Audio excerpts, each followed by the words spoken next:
자, 강서구청장 보궐선거에 대한 윤석열 대통령의 반응이 오늘 처음 알려졌는데요. 자, 뉴스와이드 첫 번째 이슈는 이 내용 다뤄봅니다. 보시죠. 자, 선거 결과 철저 분석하라 이런 지시를 윤석열 대통령이 했는데 이유가 있을 겁니다. 그래서 왜라는 물음표가 찍혀 있습니다. 자, 우선요.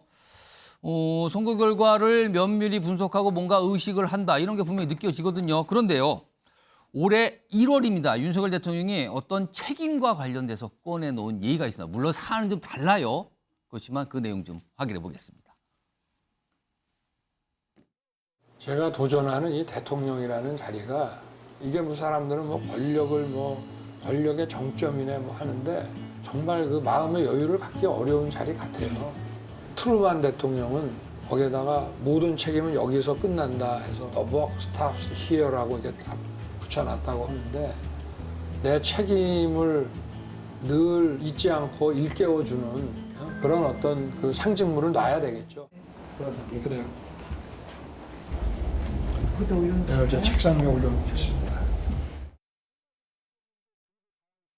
자, 1월입니다. 뭐 그때 잠깐 예능 프로그램 같은 뭐 이런 형식에서 뭔가를 얘기 꺼냈어요. 그리고 책임 뭐 이런 걸 좀 설명한 건데 일단 강서구청장 보궐선거 결과에 관해서 윤석열 대통령의 어떤 메시지랄까요? 반응할까요? 이게 나와서 오늘 첫 주제로 다뤄보는데요. 화면 좀 보겠습니다. 바로 이런 반응이었습니다. 자, 이 선거 결과 관련해서 선거 결과에서 교훈을 찾아. 일단 교훈을 찾아라. 그리고 차분하고 지혜롭게 변화 추진하는 것이 중요하다. 그럼 핵심은 교훈을 찾아야 되고 변화를 추진해야 된다. 교훈을 반영한 변화겠죠. 이런 당부, 주문, 지시를 대통령실 참모들에게 했다는 겁니다. 지금 어제 오후에 한 걸로 좀 알려지고 있는 상황입니다. 자, 그런데요. 그럼 여기서 궁금해지잖아요.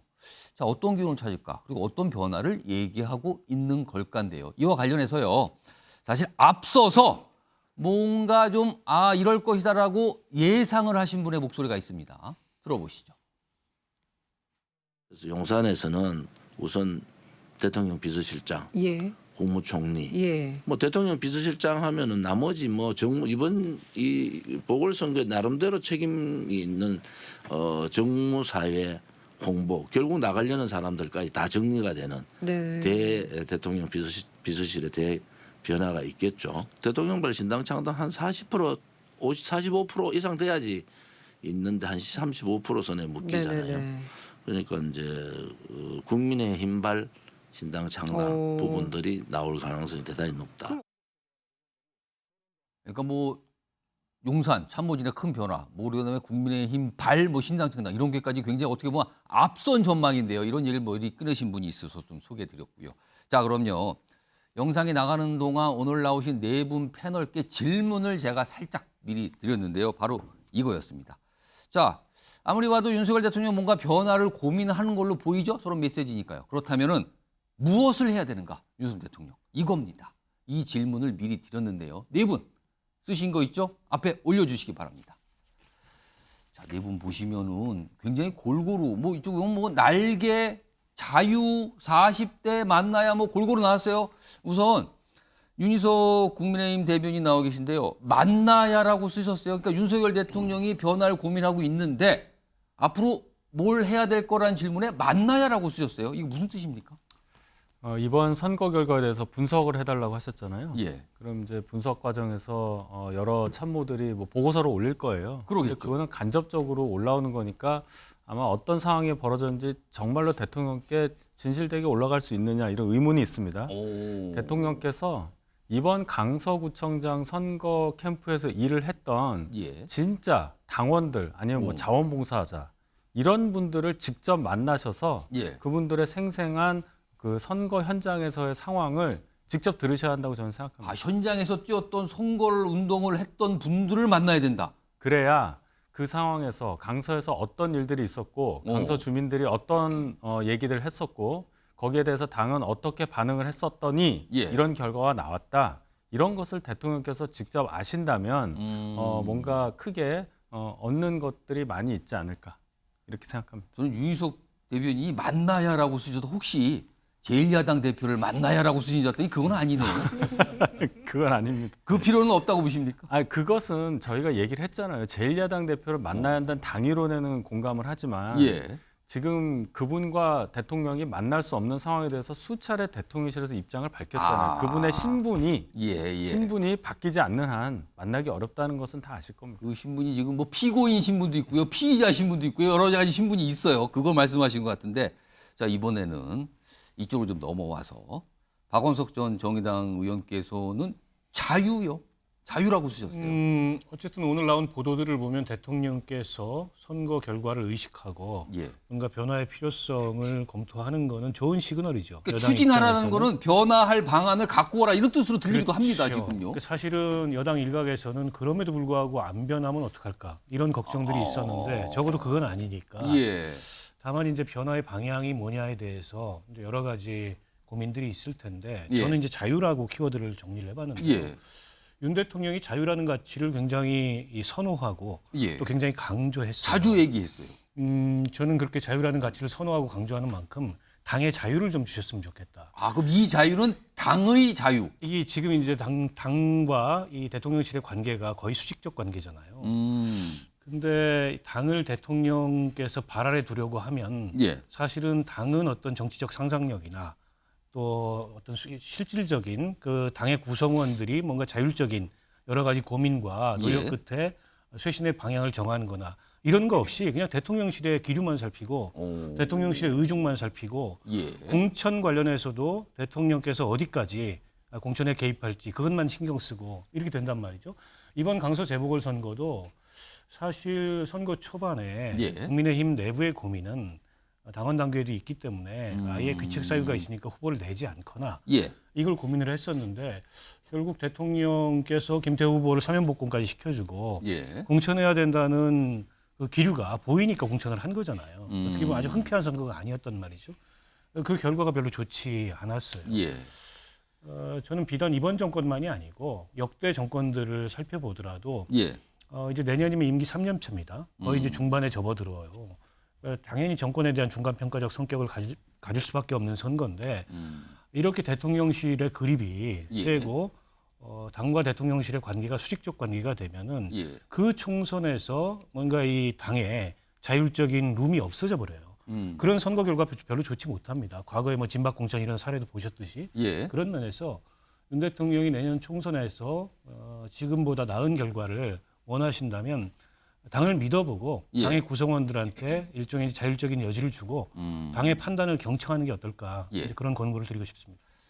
그러니까 당의 자유. 앞서 윤석열 대변인은 선거를 치렀던 현장에 있던 인력들의 그 얘기를 들으니까 만나야 된다. 이렇게 두 가지 나왔고요. 이번에는요.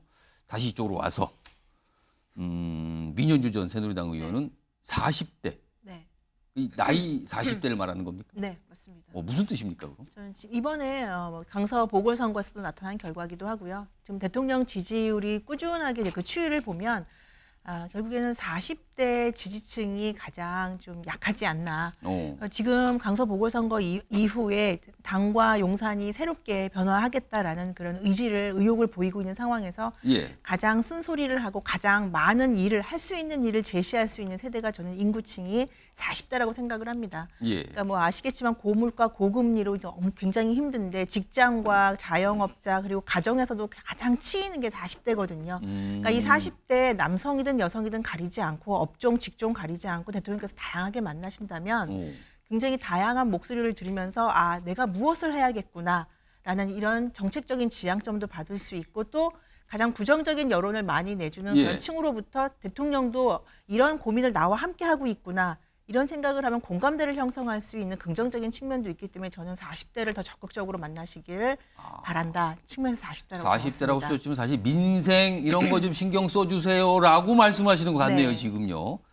자 마지막으로 서영주 민주당 상근부대변인은 네. 이게 날개입니다. 날개라고 쓰셨어요? 그리고 예. 가루는 뭡니까? 달기. 날개 달기. 예. 무슨 뜻일까요? 원래는 이제 제가 만나라를 쓰려다가 윤희석 대변인이 쓰고 있더라고요. 먼저 그래서 선점을 했네요. 선점을 만나라. 해서 이걸 쓰면은 안 되겠다, 재미없겠다 해서 예. 날개인데 뭐 일맥상통합니다. 그러니까 이제 윤석열 대통령께서 기억하실 거예요. 저기 국민의힘 연찬회 참석하셔서 했던 예. 메시지. 그러니까 본인의 국정 운영에 반하는 비판하고 반대에 서서 방해하는 세력을 반국가 세력이라고 얘기했죠. 그리고 그들과는 같이 갈 수 없다. 예. 또 단호하게 얘기했습니다. 그리고 공산 전제주의까지 얘기를 했죠. 예. 그 부분에 있어서는 따지고 보면은 야당이 가장 뭐 국정 운영에 뭐 발목을 잡는다. 그다음에 뭐 반대한다. 예. 그런 규정이 될 수 있었던 것이죠. 그러니까 한쪽 날개로 날겠다고 얘기를 한 거예요. 근데 그 결과가 강서구청의 재보선의 결과로 예. 드러난 것이죠. 한쪽 날개로는 절대 못 나는 겁니다.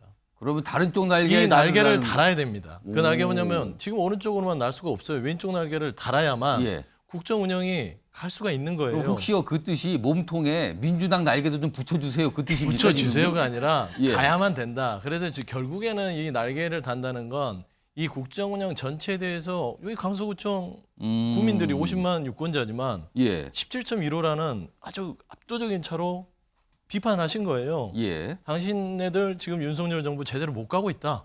제대로 해라는 비판이거든요. 예. 그러면 이 비판이라는 것은 무엇이냐면 반대 세력이 있는 국민들입니다. 그리고 야당의 목소리라고 예. 할 수 있죠. 그러면 날개는 누가 될까요? 대표적으로 이 반대 세력을 대표하는 이재명 대표가 되겠죠. 혹시 처음에 만나야라고 쓰시려고 그랬다는데 그 만나야의 그 주체는 그렇죠. 대상은 이재명 대표를 만나야 됩니다. 윤석 그래서 지금 대변인하고는 전혀 다른 생각을 쓰고 이 계셨어요. 선거의 이 요인을 분석하려면 예. 일단은 국정 기조에 대한 여러 가지 고민들을 해야 되고 쓴소리를 들을 각오가 돼 있어야 됩니다.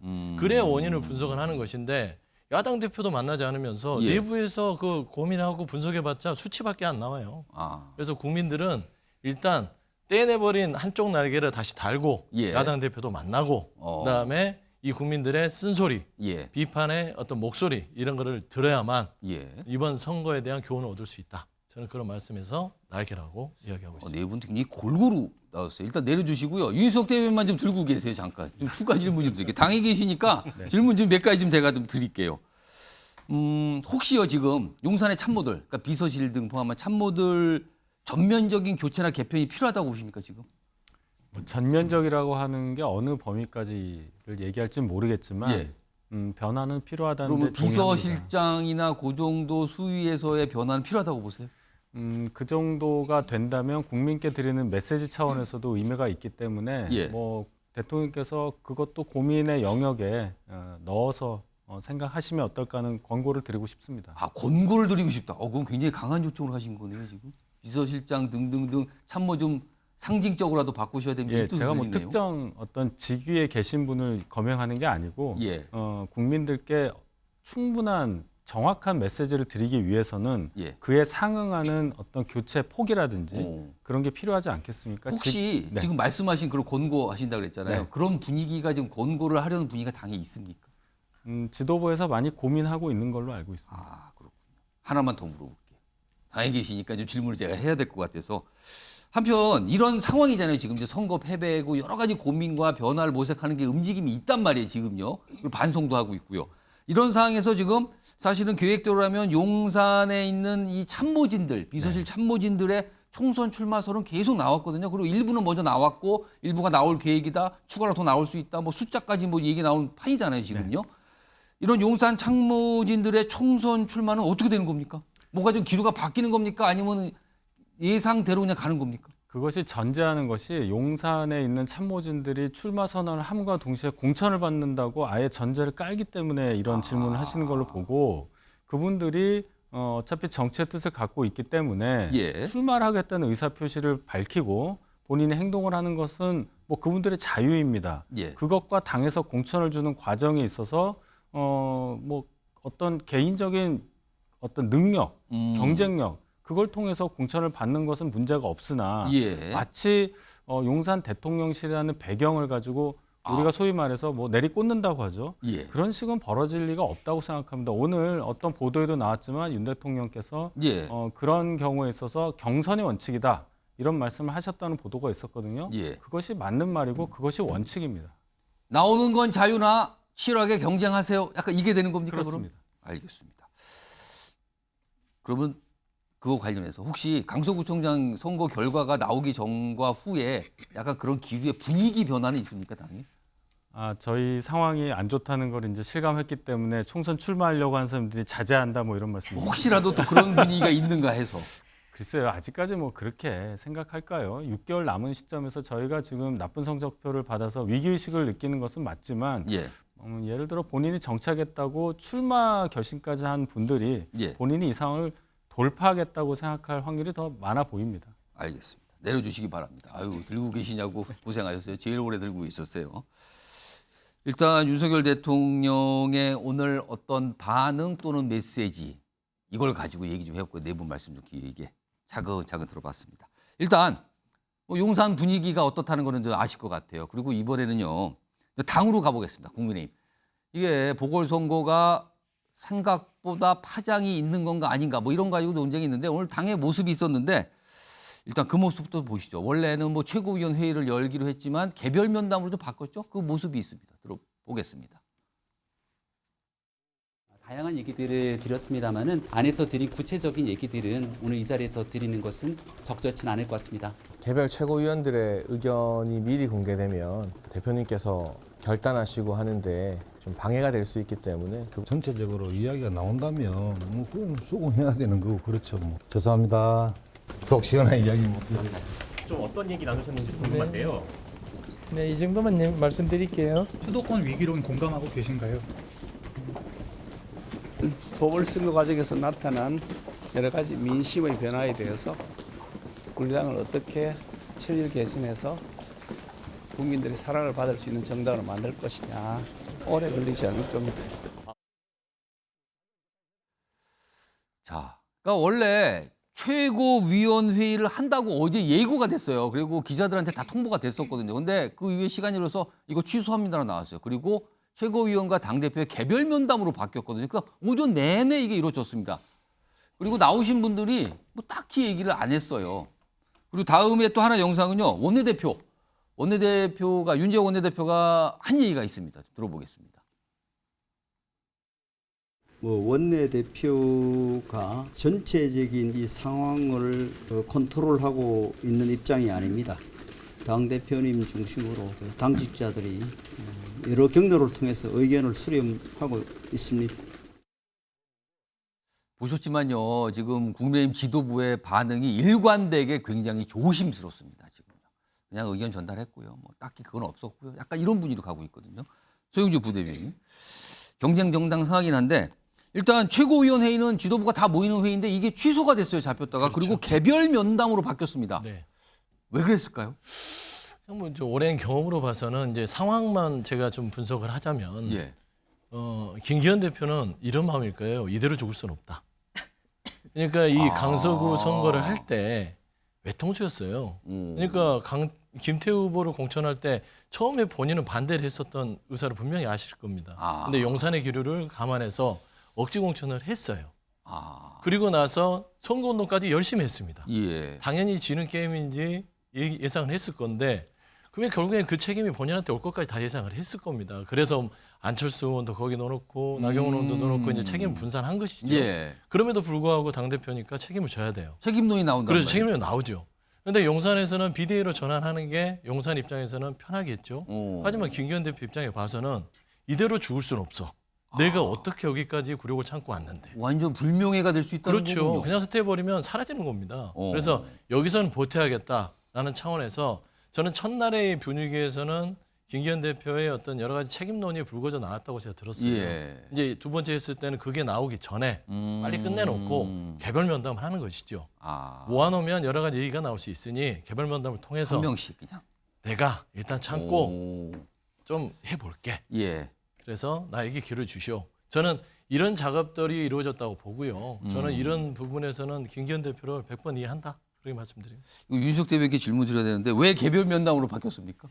그러니까 애초에는 어제 최고위원회 하면서도 내일 그럼 하루 긴급 최고위를 하자. 예. 그 이유가 하루 정도 그러니까 어제 아침에는 뭔가 구체적인 쇄신책이라든지 이런 거를 발표할 만한 시간적 여유가 없었기 때문에 예. 좀 더 다듬어서 오늘 아침이 되겠죠. 예. 하루 뒤에 긴급 최고위 통해서 뭔가를 의결하고 정돈된 어떤 쇄신책을 발표하자 이렇게 했었는데 예. 물리적으로 굉장히 부족한 시간이었다고 생각합니다. 그리고 그 전에 지도부야 한 방향으로 가지만 또 개개인의 생각이 다를 수 있는 여지가 있기 때문에 예. 그것을 좀 하나로 모아야 할 시점이다. 지금 이 상황은 그런 차원에서 1대1로 면담을 하면서 지도부의 입장을 가다듬는 그런 작업이 아니었을까 이렇게 생각해 봅니다. 자, 당에 계신 분과 당 밖에 계신 분 두 가지 분석을 좀 들어보셔서 설명입니다. 참고하시고요. 자, 지금부터는요 미니 인터뷰 하나 준비되어 있는데요. 천하람 국민의힘 순천갑 당협위원장 연결돼 있습니다. 그동안 뭐 당향에서 여러 가지 쓴소리를 많이 하신 대표적인 분이라고 할 수 있습니다. 자, 천하람 위원장 나와 계시죠? 네, 천하람입니다. 뭐 저라고 늘 쓴소리가 하고 싶어서 하는 건 아닌데요. 알겠습니다. 어쩌다 보니까 또 많이 제가 하고 있습니다. 쓴소리 자주 하신다니까 또 그걸 설명해 주시네요. 알겠습니다. 자, 뭐 어제 오늘 이렇게 언론 인터뷰 통해서 여러 가지 많은 설명을 하셨는데 그중에 귀를 잡는 게 하나가 이번 강서구청장 보궐선거 국민의힘 패배는 단순히 참패가 아니라 폭망이다라는 표현을 쓰셨어요. 폭망. 자, 이렇게 평가하셨는데 국민의힘에게 너무나 뼈아프다는 뜻입니까? 이거 어떤 의미로 이런 표현을 쓰셨습니까? 어게인 2020이라서 그런 겁니다. 이게 저희가 뭐 어게인 2002 월드컵이고 이런 거면 너무 좋겠지만은 이게 어게인 2020 총선이라는 의미거든요. 예. 그때 저희가 졌던 표차랑 거의 흡사합니다. 근데 국민의힘에 몸담고 있는 분들 다 아시겠지만 2020년 총선 분위기 정말 최악이었거든요. 예. 뭐 차명진 막말 같은 거 터지고 특히 수도권에서 선거 치른 분들은 야 이거는 뭘 해도 안 된다라는 분위기를 몸으로 느끼셨을 텐데 예. 그때 그 분위기로 다시 돌아간다라고 하는 거는 이거는 정말 수도권에서 선거 준비하는 국민의힘 후보들 입장에서는 이거 정말 폭망인데 라는 생각이 절로 들 겁니다. 그래서 2020년 과거 총선이 연상이 된다 이런 표현이 주셨군요. 자, 그리고요. 그동안 국민의힘에서는 민주당의 이재명 대표 체제를 굉장히 많이 비판을 했어요. 그러면서 막 사퇴 요구까지 국민의힘에서 했거든요. 민주당을 향해서. 그런데 그 체제에 민주당에게 패배를 한 겁니다. 이거 어떻게 봐야 됩니까, 그럼? 그게 되게 섬뜩한 거죠. 그러니까 민주당이 잘하고 있어서 저희가 진 거면 그래도 뭐 잘하고 있으니까 그럴 텐데 민주당 지지층에서 보셨을 때도 이재명 대표가 물론 구성일장 기각받은 거는 뭐 잘된 일이겠지만 이재명 대표 입장에서 이재명 대표 체제가 들어와가지고 뭘 특별히 잘했나라고 하면 떠오르는 거 별로 없을 거예요. 근데 저희 입장에서 보면요. 특별히 잘한 것도 없는 상대당 대표한테 진 겁니다. 상대방이 그러면 잘하기까지 한다고 치면 저희 이거 어떻게 해야 되는 겁니까? 잘한 것도 없는데 졌는데 잘하면 어떻게 되는 건가? 네. 특히 뭐 중도층에서 더 어필할 수 있는 인물로 바뀐다면은 이건 거의 악몽 같은 결과일 거다. 그렇기 때문에 저희가 지금 이 결과를 단순히 이재명 대표가 구성영장 기각돼서 운이 좋았다라고 치부할 게 아니고 굉장히 무겁게 받아들여야 되고 단순히 그냥 설마 국민들이 특히 중도층에 있는 분들이 이재명 대표 있는 민주당 찍겠어? 이런 아니라는 생각을 버리고 우리가 잘하기 경쟁으로 나아가야지 수도권에서 승부를 볼 수 있다. 이번 결과에서 뭐 명확하게 드러난 거죠. 알겠습니다. 그런데요, 지금 국민의힘 당 지도부 차원에서 보면은 딱히 이번 패배가 내 탓입니다라고 이렇게 손을 드시는 분은 없는 것 같아요. 이거 좀 어떻게 보십니까? 그러니까 이게 사실 되게 어려운 지점인 겁니다. 여당이다 보니까 더 말하기가 어려운 거고요. 그러니까 야당이었다면 차라리 더 폭넓은 논의들이 막 표출됐을 수 있을 거예요. 근데 이거는 지금 보면 선거 패배 책임이 윤석열 대통령을 포함한 뭐 용산 대통령실 아니면 김기현 대표를 뭐 주축이 되는 당 지도부 둘 중에 어느 한 곳에는 있는 것 아니냐라는 게 사실 당연한 생각입니다. 근데 사실 김기현 대표 체제도 어찌 보면은 대통령의 의중이 굉장히 강하게 작용해가지고 세워져 있는 체제다 보니까 말하기가 모두가 다 조심스러운 거죠. 그러다 보니까 이건 뭐 우리 모두의 책임이다라는 식으로 막 자꾸 흘러가고 아니면 선거 패배의 그 의미를 축소하고 이런 쪽으로 가는데 정치권에서 우리 모두의 책임이라는 얘기는 아무도 책임 안 지겠다는 거거든요. 그렇게 되면 지금 이번에는 50만 명의 국민들께 회초리를 맞았지만 이번에 회초리 맞고 저희가 제대로 반성하지 않으면 다음번에 자칫하면 1,000만 명, 5천만 명의 회초리를 맞을 수 있게 그런 길로 가게 될 수도 있는 거죠. 그러다 보니까 저도 뭐 쓴소리 하고 있습니다. 자, 그러면은 사실 궁금한 거는 그럼 지금 장 지도부는 어떤 선택을 해야 된다고 보세요? 이게 참 뭐 간단한 문제는 아닙니다만 당 지도부 입장에서도 모든 옵션을 열어놔야 됩니다. 어. 그리고 국민들께서 보셨을 때도 예. 당 지도부가 자기 자리에 연연 안 하고 정말 당을 위해서 뭐든 할 수 있구나, 내려놓는구나, 예. 책임지는구나라고 하는 인상을 드려야 되는 거고요. 이게 지금 굉장히 위험한 게 제가 아까도 야당일 때가 더 편하다고 그랬는데요. 예. 저희가 지난번에 2020년에 총선 참패하고 나서 당시 보수정당으로서는 굉장히 파격적인 것들 많이 했습니다. 뭐 김종인 위원장을 모셔오질 않나, 예. 30대 영선 당대표를 세워가지고 완전히 체질을 개선하지 않나, 예. 할 수 있는 많은 것들을 굉장히 많이 했어요. 예. 근데 그렇게 해서 저희가 세대적으로도 이념적으로도 지역적으로도 많이 확장을 했는데 예. 그렇게 해서 국민의힘 선택한 분들이 떠나가고 오히려 배신감을 느끼는 분들까지 나오고 있는 마당이거든요. 그러면 그거보다 더 파격적으로 더 세게 혁신을 해야 되는데 예. 그럴 수 있는 수단이 마땅치 않고 지금 대표를 포함한 지도부도 굉장히 좀 미온적인 거죠. 이렇게 해가지고는 이미 실망한 분들의 마음을 다시 돌리기는 점점 더 어려워질 거다. 그렇게 봅니다. 이건 가정인데요. 만약에 지금 지도부에서 최고위원들은 당원들의 선택을 받아서 지도부에 들어가신 분인데 그 지도부가 아니라 사무총장 등 이른바 임명직 지도부가 있거든요. 임명직 당직자들이 사퇴하는 수순에서 정리가 된다면 이건 어떻게 좀 평가하시겠습니까? 국민들이 보시기에는 그냥 미봉책, 더 나쁘게 보면 꼼수 정도라고 보실 겁니다. 그게 사실 무슨 의미가 있겠습니까? 알겠습니다. 네. 자, 오늘 말씀 여기까지 듣고요. 지금까지 천하람 국민의힘 순천갑 당협위원장이었습니다. 고맙습니다. 네, 감사합니다. 이 천하람 위원장이 원래 좀 쓴소리도 좀 많이 하고 뭔가 이렇게 명확하게 했는데 오늘은 참 고민이 많다. 이거 딱히 선택지가 만만치 않다. 뭐 이런 설명을 계속 반복적으로 했네요. 자, 이런 가운데요. 지금 국민의힘 지도부가 어떻게 될 것인가, 어떻게 해야 될 것인가 이거에 대해서 갑을 논쟁들이 뭐 갑론을박 나오고 있어요. 지금요. 그 목소리도 준비한 게 있습니다. 들어보겠습니다. 이전에 오늘 아침에 어제 저녁에 제가 한 7, 8분한테 전화를 받았는데 거의 다 원외입니다. 그분들께서는 이번 개혁이 자기들 뭐 최소화해서 그냥 슬쩍 넘어간다면은 연판장을 받겠다. 잘하지 않으면은 또 책임자가 안 나오고 자꾸 뭐 미봉책으로 가면은 우리 원외위원장들 이제 연방장이라도 받겠다. 뭐. 지금 소위 비대위를 구성하는 것은 당의 혼란만 야기하고 많은 당원들이나 국민들이 인정하는 사람이 당의 대표가 되고 그분이 리더십을 발휘해야 되는데 그런 리더십을 발휘할 만한 분을 금방 찾아내기가 어려워서 이게 총선을 앞두고 그렇게 될 경우는 훨씬 더 문제가 심각해질 수가 있거든요. 미연주 전 의원님, 국민의힘 지도부 어떤 선택해야 됩니까? 지금 비대위 안 된다는 얘기 나오고 어떤 쪽에서 이거 뭐 책임질지 누군지 다 아는데 안 하면 이거 연판장 돌려요. 뭐 이런 얘기가 나왔어요. 지금 이거 서로 맞서고 있는 상황이기도 해요. 지금 이거 어떤 선택해야 됩니까? 사실 뭐 비대위 일반적으로 당이 위에 처하면 비대위 얘기가 가장 먼저 나오는 건 뭐 상식적인 얘기고요. 뭐 특히나 재보궐선거나 집권 여당으로서 어떤 선거에서 큰 격차로 졌을 경우에는 뭐 당연히 비대위 나오고 혁신이 얘기 나오죠. 그런데 국민의힘 지금 상황에서 봤을 때 비대위로 가는 것이 지금의 위기 상황을 극복하고 새로운 비전을 제시하고 다음 총선을 대비할 때 가장 효과적인 것인가라는 점을 아마 당 안팎에서는 고민을 하고 있는 것 같아요. 지금 당장 아까도 이제 인터뷰한 분들 중에 얘기 나왔지만 새로운 비대위를 꾸렸을 때 그러면 비대위를 갖다 이끌어갈 수 있는 당에서 그 정도의 리더십과 카리스마를 가진 분이 있을까? 못 찾겠다는 거잖아요, 지금. 그런 문제 제기도 사실은 있고요.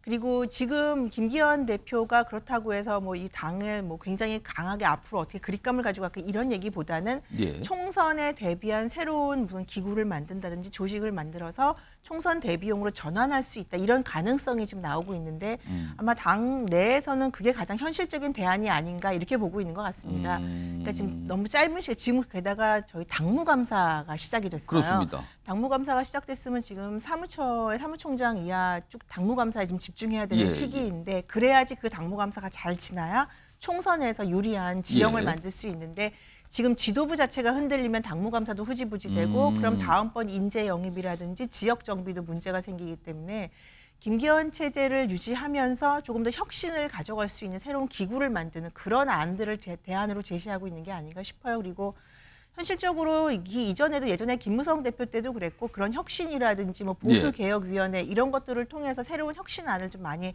받아서 실천으로 옮기려고 했었기 때문에 그런 방안으로 가는 것이 지금 현재에서는 가장 현실적인 대안으로 떠오르는 것 같습니다. 이번에는 박원석 전 정의당 의원께 정의당도 사실 지금 뭐 대단하다는 소리가 들려요. 지금요. 이분도 정의당도 뭐 얼마 못 얻었거든요. 표를. 그러니까 정의당도 굉장히 심각하다고 그러는데 일단 뭐 그건 좀 자치하고요. 네. 이 여당인 국민의힘 지도부 어떤 선택을 해야 된다고 보세요? 앞서 이제 그 오늘 대통령실발 보도를 보면 선거 패배의 결과를 면밀히 분석해서 보고해달라. 교훈을 얻겠다. 그 보고와 대통령의 판단에 달려 있다고 봅니다. 김기현 대표가 당대표가 되실 때부터 저거는 철저히 윤석열 대통령의 작품이었어요. 사실은 다른 경쟁자들을 다 제압하고 경쟁이 거의 제한된 조건에서 당대표를 만들다시피 한 건데 때문에 김기현 대표의 독자적인 어떤 당내의 입지가 그렇게 단단하지 않거든요. 결국에 이번 선거의 패배의 원인을 대통령께서 뭐라고 진단하고 그에 따라서 어떤 대안을 내놓느냐에 따라서 저는 지도부 거치가 달려있는 게 아닌가 싶고요. 김기현 대표 입장에서 좀 억울할 수 있어요. 본인이 흔쾌한 선거가 아니었고 다 본인이 물론 이제 선거 캠페인은 주도했지만 본인이 주도한 선거라고 볼 수 없는데 이 책임을 져야 되냐. 근데 정치하다 보면 억울한 일 많거든요. 그럼에도 불구하고 책임을 지는 게 정치 지도자의 숙명일 수밖에 없는 거고. 그 책임을 지는 거는 뭘 뜻하시는 겁니까? 저는 결국에 이제 수습이냐 쇄신이냐인데 지금 누구도 수습은 아니고 쇄신해야 된다 이렇게 얘기하잖아요. 쇄신은 인적 쇄신입니다. 다른 무슨 뭐 기구 만들고 이런 거는 별 의미 없는 얘기라고 저는 보고. 근데 이제 김기현 대표가 책임이 없지 않다고 저는 생각하는 게 선거 전략이나 캠페인 상의 여러 가지 난맥상들이나 이 패착들이 있었다고 생각합니다. 특히 대통령과의 한라인론 얘기를 했는데 저는 이게 굉장히 영남 지금의 국민의힘의 영남 지도부에 영남에서 늘 하던 특히 여당 시절에 대통령과의 거리가 얼마나 가까운가 이런 관성적 캠페인을 한 거예요. 바로 연결됩니다. 뭐 이런 거죠. 근데 상대는 심판론을 들고 나왔어요. 윤석열 대통령의 국정 지지율은 낮습니다. 이거는 선거 구도상 말이 안 되는 캠페인을 한 거예요. 그런 면에서 저는 책임도 있기 때문에 물러나는 것이 국민의힘의 어떤 공간을 열어주는 그런 출발점이라고 봅니다. 지금 보니까 이 야당 쪽에 몸담고 계신 분들이 반복적으로 공통점이 김기현 대표가 조금 억울할 수도 있지만 그렇지만 이 얘기를 좀 계속 공통적으로 하시네요. 사실 여당 패널들께서 못 하시는 얘기를 해드리는 거예요. 그런 겁니까 지금? 맞습니까? 말씀들이 없으시네요. 알겠습니다. 자, 국민의힘 여당 상황까지 짚어봤고요. 그런데요, 이분들은 지금 여당 소속 아니십니까? 좀 한가한 것 같기도 하고요. 내용 좀 보겠습니다. 이준석 몰아내기 몰두 중인 안철수. 이준석 몰아내기 몰두 안철수. 이거 좀 안 끝나나 봅니다. 지금 계속 뭐가 있어요. 일단 이 주제에 들어가 있는 두 명의 인물의 목소리가 준비되어 있습니다. 먼저 들어보겠습니다. 안철수 대표는 지금 뭘 오인했냐면요. 이번 선거 패배의 책임을 어떤 리더가 져야 되냐는 진행자의 질문에 대해 가지고 청취자들한테 질문을 돌린 거예요. 방송 보시는 분들 1번 윤석열, 2번 김기현, 3번 안철수, 4번 이준석 누가 책임 있는지 달아주세요 그래가지고 쭉 달렸어요. 근데 그거를 나중에 뉴스에 나온 스크립트만 보고 세 번째로 자기를 지목했다고 생각하는 건데 그러니까 안철수 대표가 물론 바쁘다 보니까 잘 못 볼 수도 있겠지만은 이 주장을 지속해 가시면은 지성이 의심받습니다. 시민 한 분이 욕설을 했습니다. 그래서 저는 GX하고 자빠졌죠 하하하 하고 이렇게 유머로 승화시켰습니다. 문제는 바로 그 다음 날 이준석이 가장 먼저 가짜 뉴스를 퍼뜨린 겁니다. 앞에 그 시민분이 한 말씀은 그냥 다 삭제하고 안철수가 막말을 했다. 선거에서 지게 되면 대통령 당대표 다음 세 번째로 제가 책임자다. 그래서 저는 가짜 뉴스 생산해가지고 내부 총질하는 구성원들은 해당 행위자라고 생각해서 저는 당 윤리위에 제소하겠다. 이게요 치열합니다. 지금 목소리를 통해서 들어도 뭔가 서로들 막 이렇게 격돌이잖아요. 화면 좀 보겠습니다. 여기도 나타나 있습니다. 그 모습이. 글들을 올리는데 이래요. 안철수 의원이 오늘 올린 글이에요. 응석 빠지 이준석 제명을 위한 서명운동 전개. 제목도 달았습니다. 저렇게. 당을 침몰시키는 응석 빠지 이준석을 제명해야만 민심이 살아나고 당이 살아난다. 이준석 제명은 곧 민심 살고 당이 사는 기다. 이렇게 써놨어요. 서명운동 한다고 갔습니다. 서명운동. 이거에 대해서 가만히 있을 이준석 전 대표가 아니죠. 다음이 있습니다. 안철수 의원 총선 패배의 선봉장 되려는 것 같다. 아직 총선 안 하는데 벌써부터 패배 선봉장 하려는 겁니까? 그러면서 이거는 비꼰 것 같은데요. 서명운동 열심히 해서 선거에 필요한 개인정보 많이 모으십시오. 이렇게 받아칩니다. 이거 좀 험악해지는데요.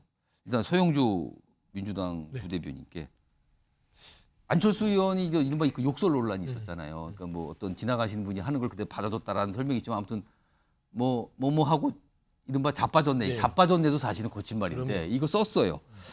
이 안철수 의원의 욕설 논란이 강서구청장 보궐선거 결과에 영향을 줬다고 보십니까? 저는 상당 부분 줬다고 봅니다. 이게 뭐 이제 언론을 통해서 이게 뭐 보도가 많이 되지 않았다고 하지만 이게 이제 선거 유세 현장에서요. 저런 것들은 이제 바이럴로 일부러 전달이 되거든요. 그래서 지금 뭐 정권 심판론 부분에 있어서 뭐 좀 민생을 챙기겠다 해서 맞섰잖아요. 지역 발전한다고. 근데 왜 욕을 합니까? 아니 아무리 국회의원들 유세를 할 때요. 시민들이 반대파가 욕을 한다고 그걸 받아서 유머로 승화해서 욕합니까? 그건 아니잖아요. 사실관계가 아예 틀려요. 그래서 저는 안철수 지금 의원이 지금 이준석 전 대표하고 무슨 앙금이 있는지는 모르겠지만 사실관계도 틀렸고요. 두 번째는 지금 강서구민들이 보시면 혀를 찰 것 같아요. 지금 뭐 하는 건가? 선거 패배에 대해서 반성을 해도 모자란 시간에 당내에서 내가 욕을 한 것이 아니고 유머로 승화시켰다라는 것도 웃기고 그리고 이준석 대표 이미 당원권 정지됐잖아요. 근데 그걸 더 한 번 더 잘라내겠다? 영원히 씨를 말리겠다? 그러면 결국에는 당내에서 안철수 의원이나 지금 말하자면 윤석열 체제에 있어서의 김기현 대표를 지지하는 그런 부분의 당원들이 또 반대도 있어요. 젊은 층들 놓치겠다는 소리잖아요. 그런 부분에서는 안철수 의원께서 좀 유치한 전쟁을 하고 있다. 저는 그런 좀 말씀드리고 싶습니다. 유희석 대변인, 지금 소영주 부대변인과 안철수 의원이 유치한 전쟁을 하고 있다 그러는데 안철수 의원의 의도는 뭡니까? 그러니까 안철수 의원은 그거죠.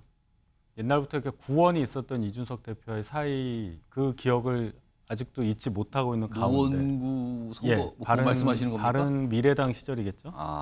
그걸 갖고 있는 가운데에서 본인은 지금 강서구청장 선거를 위해서 굉장히 열심히 뛰었단 말이죠. 근데 전직 대표였던 이준석 전 대표는 전혀 강서구청장 뭐 도와줄 의사도 없었고 도와달라고 와도 뭐 내가 하는 건 그렇다 이러면서 빠져 있는데 본인을 공격을 하니까 아니 이 선거가 당이 다 총력을 다해서 지원하는 선거인데 도와주지도 않았으면서 당을 위해 도와준 나에게 왜 이렇게 얘기를 하느냐. 이래서 개인적인 감정에 더해서 이런 선거 상황, 지원 상황 이것까지 겹쳐져서 좀 감정이 많이 격해진 상황으로 봐요. 근데 안철수 의원에게 결과적으로 이게 유리합니까? 이렇게 되는 게? 유리할 건 없다고 봅니다. 솔직히 말씀드려서. 안철수 의원이 뭐 국민들이 안철수 의원을 모르는 상황도 아니어서 노이즈 마케팅할 상황도 아니고요. 또 상대 이준석 전 대표와의 입씨름을 통해서 얻을 게 뭐가 있겠습니까? 그런 면에서 보면 당 또 안철수 의원 개인을 위해서도 그냥 바람직하게 보이지 않는다 이렇게 봅니다. 이 사항을 놓고요. 지금 뭐 두 분도 쓴소리였지만 당내에서도 쓴소리가 나와요. 그리고요. 이 쓴소리 뒤에 영상이 하나 붙어 있는데 그 논란의 영상이 좀 붙어 있습니다. 다시 한번 좀 보겠습니다. 지금 당이 지금 자빠졌네 논쟁에 들어가야 되냐. 지금 둘 다 어른 아니에요, 사실. 한 분은 전 대표까지 하셨고 한 분은 또 우리 당의 또 어른이시고 지금 그런 얘기를 할 때는 아니고 지금 저는 언론들도 그런 거 받아주면 안 된다고 생각합니다. 아무리 가십성이지만 두 분 좀 자제하셔야 돼요. 경찰청 차장 시절 2022년 1분기 통계만 보더라도 1년 전보다 강력범죄가 우리나라에서 70%가 늘었습니다. 정말로 자빠졌죠?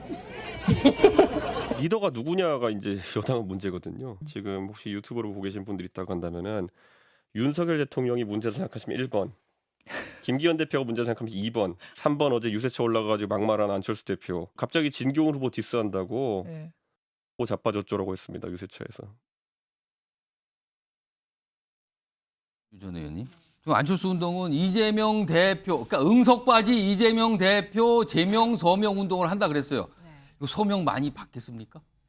뭐 일부 강성 지지층 분들은 서명하실 수 있겠죠. 근데 저는 이 논란 자체를 안철수 의원이 끌고 가는 거는 안철수 의원한테 결코 도움이 안 된다고 생각해요. 그러니까 아마 안철수 의원 지금 최근에 지역구에서 뭐 여러 가지 말들이 많으니까 조금 더 잘 지역구를 다지고 존재감을 부각시키기 그 위해서 말들이 많다라는 거는 혹시 위기감을 말씀하시는 그렇죠. 거예요? 뭐 누가 온다 뭐 이런 얘기들이 이제 있으니까 본인이 여기를 떠나야 될 수도 있다 이걸 네, 말씀하시는 뭐 거예요? 안철수 뭐 의원은 더 험지를 가서 당을 위해 희생해야 된다 이런 말들이 이제 나오니까 안철수 의원 입장에선 존재감을 좀 부각하고 그리고 좀 더 자신감 있는 모습을 보이기 위해서 저렇게 센 모습, 그러니까 소위 말해서 센 남자 캐릭터로 선거에서 자기 존재감을 부각하려고 했던 것 같아요. 자빠졌다라고 얘기하면 세지는 거예요.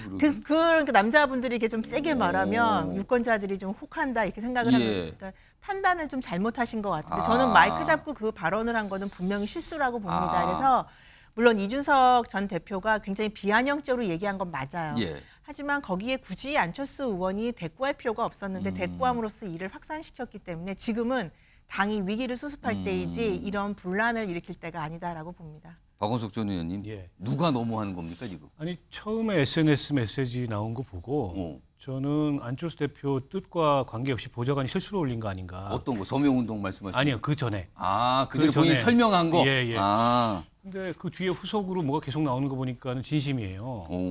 근데 지금 이게 웃어 넘길 상황에 막 죽자고 달려드는 것 같은 모습인 것 같아요. 그리고 안철수 대표가 어쨌든 유세차에서 본인의 진위가 무엇이었건 상대로부터 공격받을 만한 그런 언행을 한 건 사실이잖아요. 사실상 욕설을 했지 않습니까? 근데 그거 가지고 이번 선거 패배의 책임은 전부 안철수 대표한테 있습니다라고 이준석 전 대표가 얘기한 것도 아니고 막 퀴즈 내듯이 누구에게 책임이 있을까요? 그중에 하나 예시로 든 건데 그걸 가지고 허위사실 유포해가지고 가짜뉴스로 본인의 명예를 훼손하고 있다 이런 식으로 대응하는 건 대통령 후보를 지금 몇 번을 지내셨습니까? 안철수 후보께서. 저는 안철수 의원이 간혹 가다가 정치적으로 도저히 이해할 수 없는 언행을 할 때가 있는데 바로 이 순간이 그런 게 아닌가 싶습니다. 일단 이걸 보시고 지금 당이 어떤데 이거 한가한 거 아닙니까? 뭐 이 지역 나오는데요. 그런데요. 이게 전선이요. 또 다른 쪽에 가 있어요. 저 대구에 계신 분까지 뭐 전선이 확장되는 것 같은데 화면 좀 보겠습니다. 홍준표 대구시장이 최근에 이준석 전 대표와 관련해서 그러니까 강서구청장 보궐선거 관련해서 쪽집게처럼 결과를 마친 그러니까 뭐 득표차를 맞췄다고 이렇게 나와 있잖아요. 쪽집게처럼 결과를 마친 이 전 대표는 어떻게 자기 선거에서는 3번이나 실패했는지 이게 또 비판한 거잖아요. 그렇게 잘 알면서 왜 본인 선거는 집니까?라고 한 건데 그러면서 부디 평론가에서 우리 당의 전 대표로 돌아오시길 이렇게 뭔가 당부하면서 지적하는 목소리를 냈어요. 그러자 이준석 전 대표 또 가만히 안 있죠. 들어보겠습니다. 제가 대구 나가면 될 것 같고요. 공천받으러 가면은. 제가 대구시장 나가면 돼요. 공천받아서 가면은. 그리고 홍준표 시장님이 노원병 출마하시면 안 돼요. 그런 겁니다. 제가 원래 그래서 안철수 의원이라고 통과제리 하려고 그러다가 이제 홍준표 대표님이랑 좀 통과제리 해보려고 이제 하고 있습니다. 안철수 대표님. 그러니까 홍준표 시장은 이제 덕담을 건넨 거다 뭐 이런 설명도 있었는데 이준석 전 대표는 전혀 덕담으로 안 받아들인 것 같네요. 근데 지금 또 화면을 보니까 뭐 그렇게 뭐 심각하게 받아들인 것 같지도 않아요. 가볍게 좀 넘긴 건가요, 그러면? 아까 그 화면에 있는 그 홍준표 시장의 멘트 중에 중요한 게 빠져 있네요. 어떤 겁니까? 성공하리라 믿는다. 이 말이 있었어요. 성공하리라. 이제는 덕담이네요, 그거. 이번엔 내공이 쌓였으니까 성공하리라 믿는다. 이걸 뺐어요, 지금 보니까. 그게 들어갔어야 되는데. 그러니까 홍준표 시장 입장에서는 나름대로 그 덕담의 의미를 담아서 얘기를 한 거고 이준석 대표도 제대로 알아듣고 저렇게 위트 있게 넘어간 걸로 저는 봤는데 그러니까 약간 위험한 상황은 아니다라는 거죠? 저는 그렇게 보이지 않습니다. 저는. 알겠습니다. 박원석 전 의원께는 얼마 전에 사실은 대구에서 만나서 뭐 치맥 파티도 하고 뭐 이랬던 사이잖아요. 그리고 서로 다 덕담도 과거에 많이 했어요. 근데 살짝 긴장감 아닙니까 이거는? 뭐 긴장감이라기보다도 홍준표 그 시장께서도 대구시장을 하고 계시지만은 중앙 정치에 관심이 많으시잖아요. 또 중앙 정치에 대해서 이러저런 본인의 의견을 SNS에 올리고 그냥 그런 거의 일환이라고 보고 사실은 두 분은 이해관계가 좀 비슷해요. 당의 아웃사이더들이잖아요. 대구시장을 하고 계시고 전직 대표지만 어쨌든 당 주류하고는 좀 거리가 있는데. 그러네요. 전직 대표라는 것도 공통점이에요. 이준석 그 전 대표도 어쨌든 뭐 본인이 국민의힘을 나가지 않는 이상 다시 중심에 들어가고 싶고 홍준표 시장께서도 차기 대권을 포함해서 뭔가 당의 중심적인 역할을 하고 싶은 분들이기 때문에 뭔가 지금은 서로 협력할 관계인 것 같아요. 갈등할 관계라기보다도. 그래서 아까 이제 윤희석 대변인도 얘기했듯이 이번 무슨 공방이 사실은 공방도 아니고 크게 두 사람 사이에 무슨 갈등 요인은 아닌 것 같습니다. 알겠습니다. 아무튼 저런 모습 자꾸 보니까 뭐 아까도 말씀드렸지만 지금 당이 어떤데 지금 한가한 거 아닙니까? 막 이런 시각들이 좀 나타나고 있어요. 자, 일단 여당 상황 좀 다갈래로 짚어봤고요. 다음은 야당 상황 좀 가보겠습니다. 역시 주제 준비되어 있습니다. 자, 통합과 징계 과연 무엇이 속내인가? 요겁니다. 당내에서 두 가지 목소리가 다 나온다는 뜻일까요? 자, 일단 이재명 대표가 얼마 전에 강서구청장 보궐선거 유세 현장에 잠깐 들렸죠. 그때 한 얘기가 있습니다. 들어보겠습니다. 우리 안에 작은 차이를 넘어서서 부족하고 억울한 게 있더라도 잠시 제쳐두고 저 거대한 장벽을 우리 함께 손잡고 넘어갑시다, 여러분.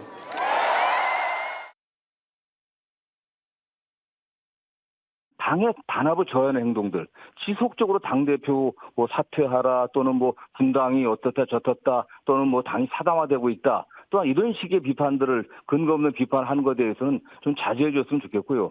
앞으로도 그런 당의 단합과 정상적인 당무 집행을 갖다 저해하는 그런 행동에 대해서는 적절한 어떤 징계가 필요하다고 생각하고 있습니다. 자, 그럼 지금부터요. 민주당 사안과 관련된 또 한 번의 미니 인터뷰 지금 준비되어 있는데요. 이원욱 더불어민주당 의원 연결돼 있습니다.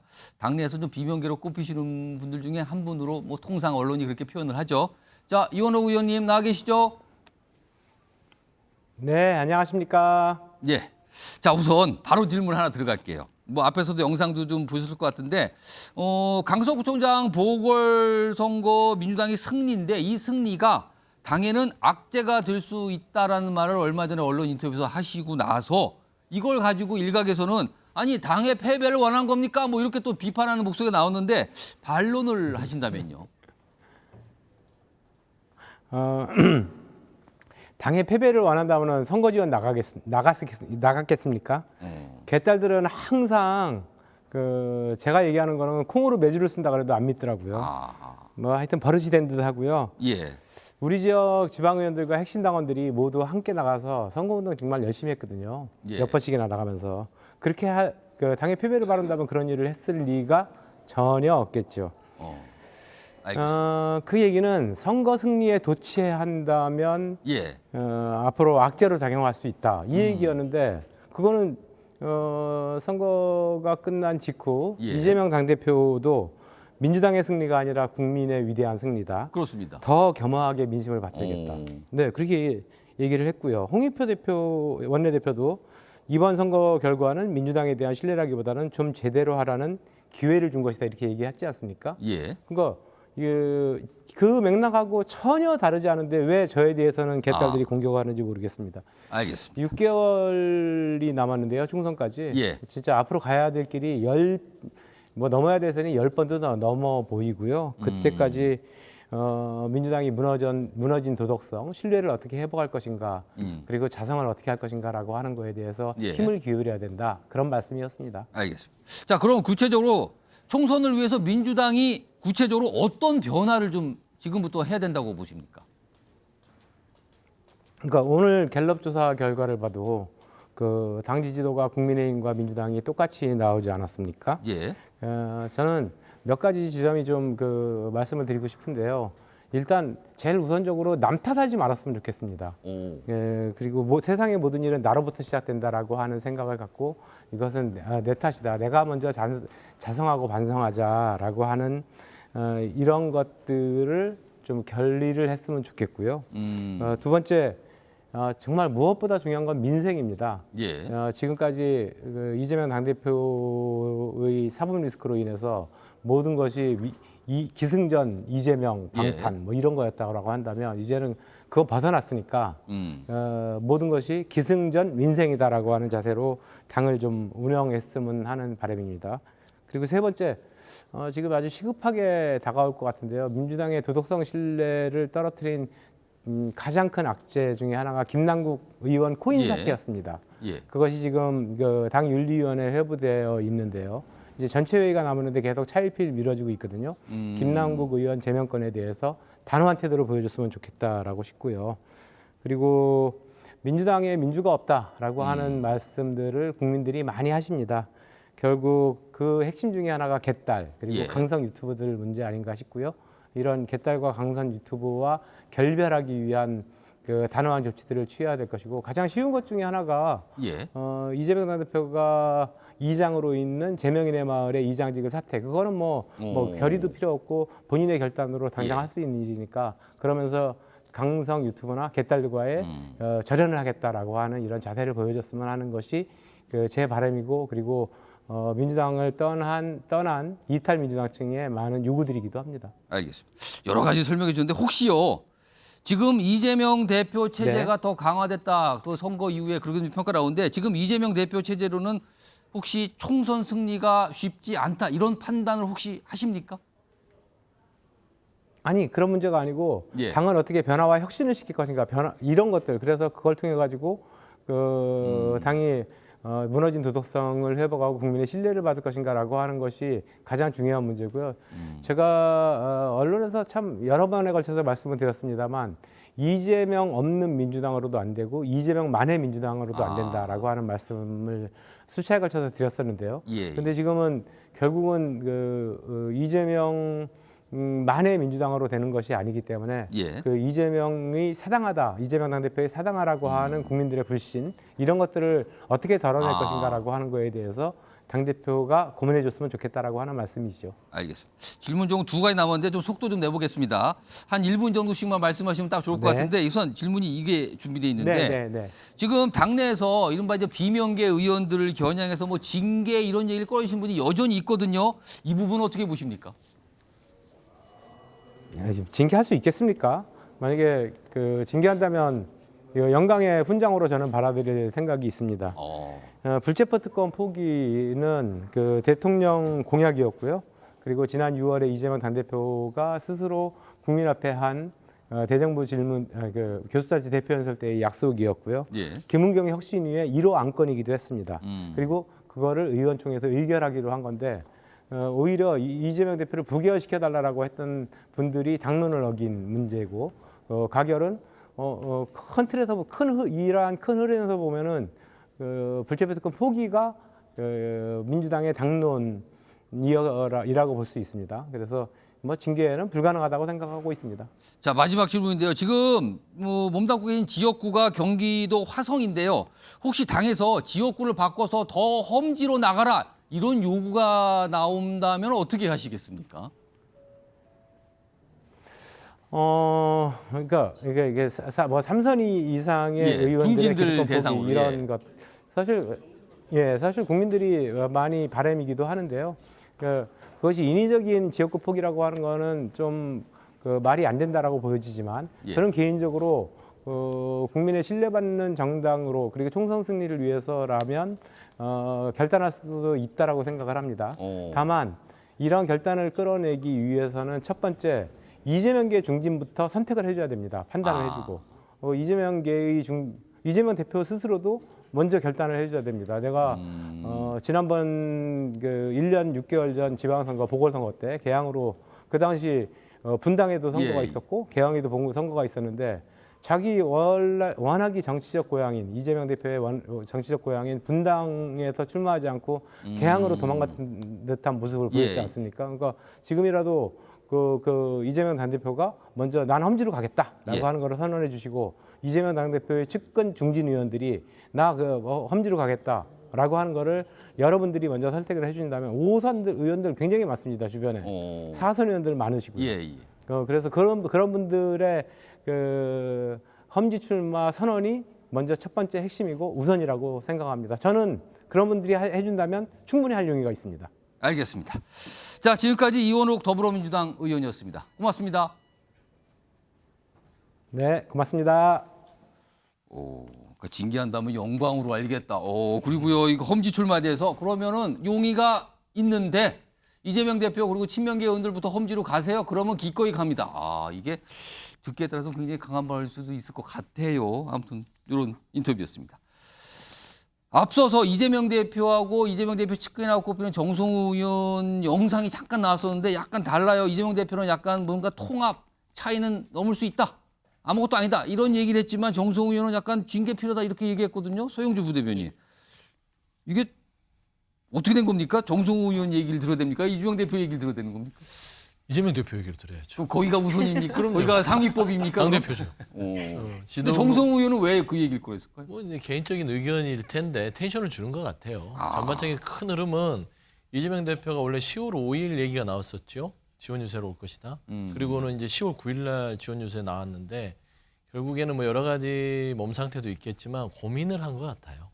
그러니까 그 시간 동안 과연 9일 정도 선거 때 유세를 나가게 되면 본인의 메시지를 확정을 해야 되는데 어떻게 할 것인가 얘기를 해야 될 거 아닙니까? 그래서 저는 좀 고민을 하다 9일 날 나와서 이 작은 차이를 넘어서자는 말이 결국에는 통합 포용으로 가겠다라는 그냥 규정과 이른바 메시지입니다. 비명계 숙청 뭐 이런 거는 없어요라는 뜻입니까? 그리고 당내 안에서도요. 뭐 제가 이제 여러 가지 이야기를 종합해 본 결과 뭐 가결파 숙청이라든지 그런 말들이 이제 없다. 그래서 지금 뭐 윤리심판원에 올라와 있지만요. 사실상 당론이라는 것은 없어요. 그렇잖아요. 당론이면 당론이지 사실상 당론이라 해서 윤리심판에 올렸기 때문에 사실상 당론. 절차상의 여러 가지들이 조금 제대로 이루어질 리는 없고요. 저는 지금 이 통합과 어떤 포용에 있어서 꼭 필요한 것들은 이제 혁신의 시대입니다. 혁신의 시간이 왔습니다. 그러니까 혁신을 하려면 그 안에서 내용이 없어야 되거든요. 그래서 그 부분에 있어서 이재명 대표는 통합과 포용을 통해서 혁신에 그다음 넥스트를 가기 위한 결정을 한 것 같다. 이런 말씀드립니다.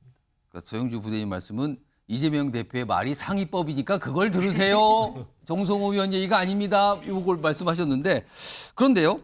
지금 이원호 의원도 아까 제가 비명계 대표적으로 속하신 분이라고 소개 들었는데 다음 준비된 분도 이분도 비명계인데 지난 7월에 한 얘기하고 최근에 선거 뒤에 한 얘기가 약간 분위기가 묘하게 다릅니다.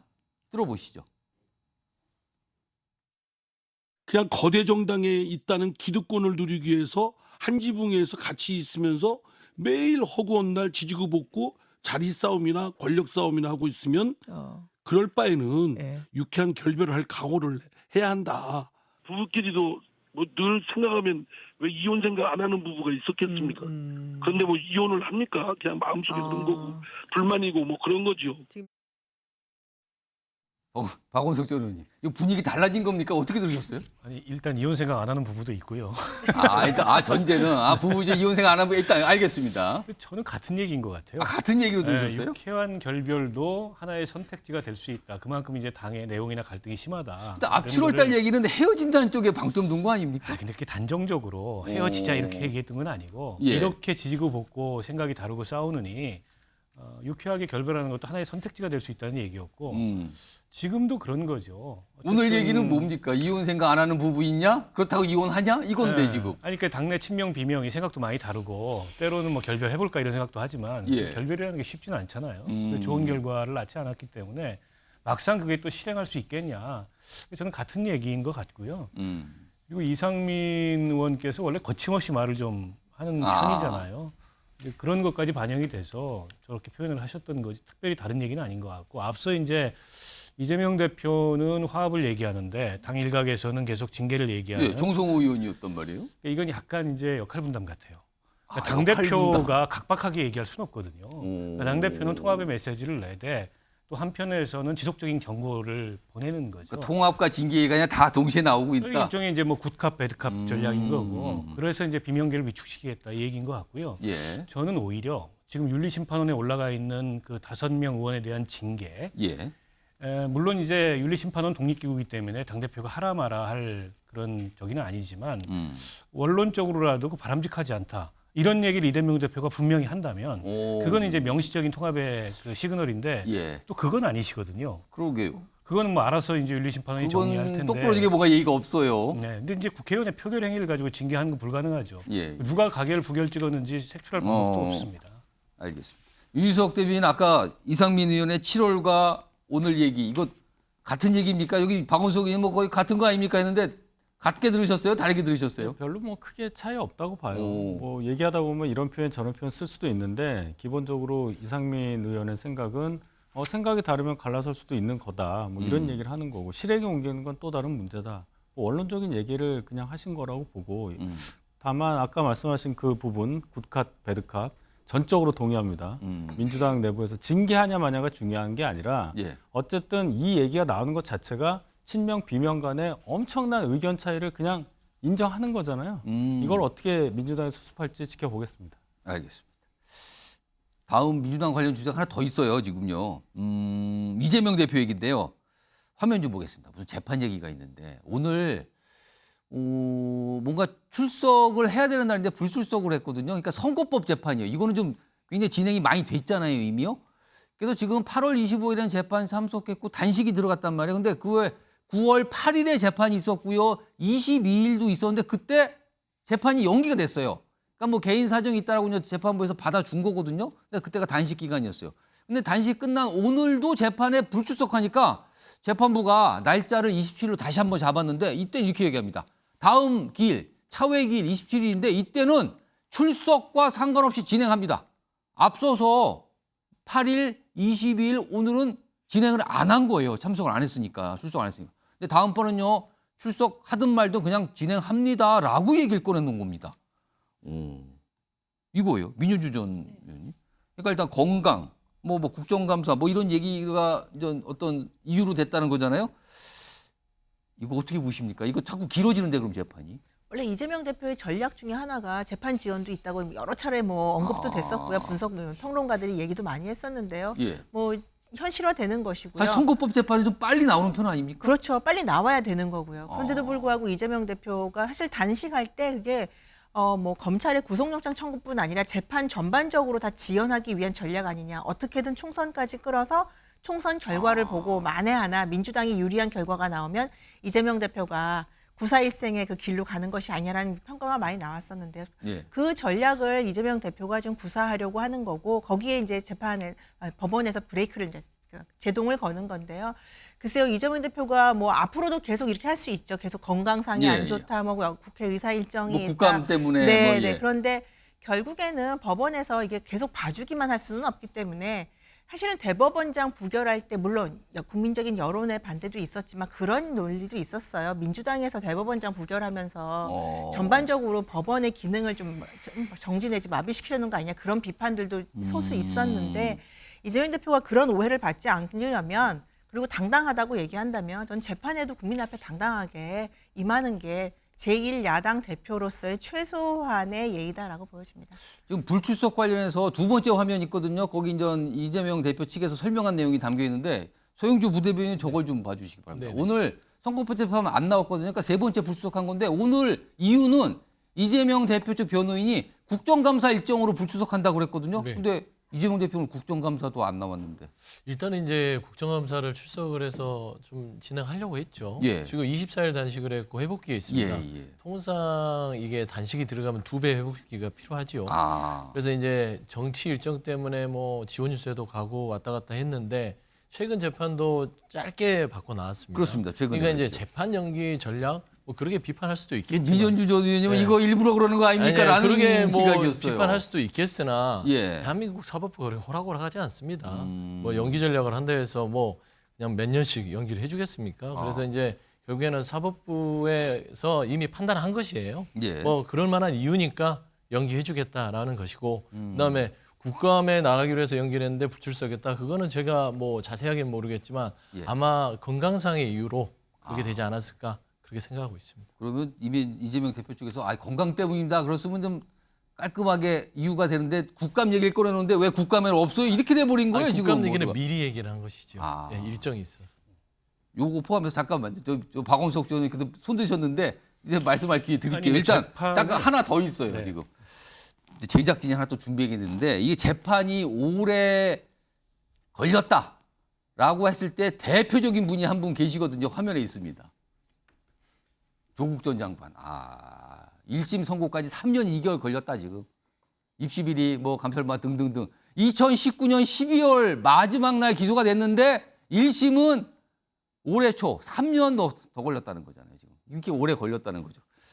하여튼 요거 포함해서 박원석 전 의원님, 지금 뭐 민현주 전 의원님, 그다음에 서영주 부대변인이 약간 갈리는 설명해 주셨어요. 어떻게 보십니까? 지금? 근데 재판을 연기하는 거는 피고인 입장에서 하나의 전략입니다.